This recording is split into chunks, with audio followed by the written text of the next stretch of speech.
How can I understand the Lower East Side's complex history? Imagine walking through a neighborhood where every brick and street corner tells a story of change and resilience. That's what makes the Lower East Side so fascinating. To really get it, you need to look at its past through different lenses. The Tenement Museum is a perfect place to start. It preserves actual tenement buildings where immigrant families once lived. Their stories are told through guided tours that focus on real families who called these cramped apartments home. These tours highlight how people endured tough living conditions, with no indoor plumbing and crowded rooms. Visiting the museum helps you see the neighborhood's history beyond just dates and facts.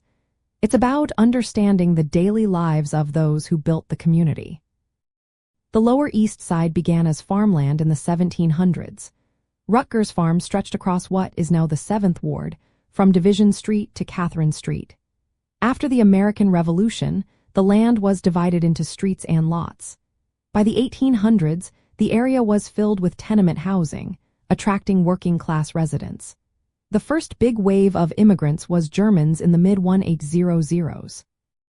They created a lively German community called Kleindeutschland, full of cafes, beer halls, and grocery stores. But by the early 1900s, this population declined due to the general Slocum disaster and anti-German feelings during World War I. Later, Eastern European Jews became the dominant group. The neighborhood became known as the capital of Jewish America. By 1900, it was the most crowded neighborhood on Earth, with more than 700 people per acre. Jewish immigrants found comfort in a community where most businesses and social groups were Jewish-owned. They spoke their language and practiced their faith freely. Living conditions were harsh, with no indoor plumbing and high tuberculosis rates. Despite these struggles, the neighborhood became a hub for radical politics. Activists like Emma Goldman and Abraham Cahan fought to improve life for residents. Reform efforts started in the 1890s. Photographer Jacob Riis published How the Other Half Lives, showing the tough conditions. Teddy Roosevelt, the NYC police commissioner, worked to clean up the area. Public health initiatives like pasteurized milk stations helped reduce infant deaths. Settlement houses opened to provide social services, and parks were created to give residents some green space. The neighborhood also became a cultural center. Many famous performers, including Irving Berlin and George Gershwin, grew up there. Later, writers and poets like the Beat Generation found inspiration in its inexpensive housing and lively streets. After World War II, the neighborhood changed again. African Americans and Puerto Ricans moved in, making the Lower East Side the city's first racially integrated neighborhood.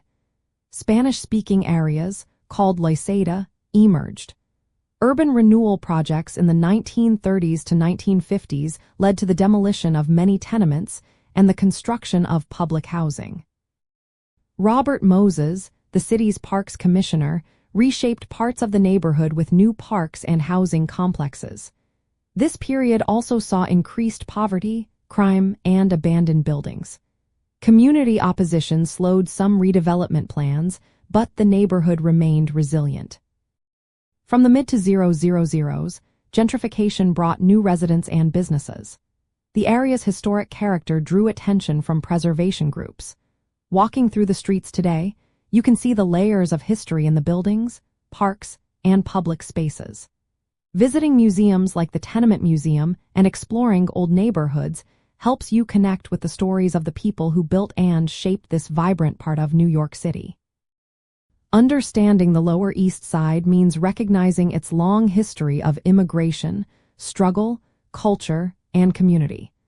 Each story adds a piece to the bigger picture of how this neighborhood became what it is today.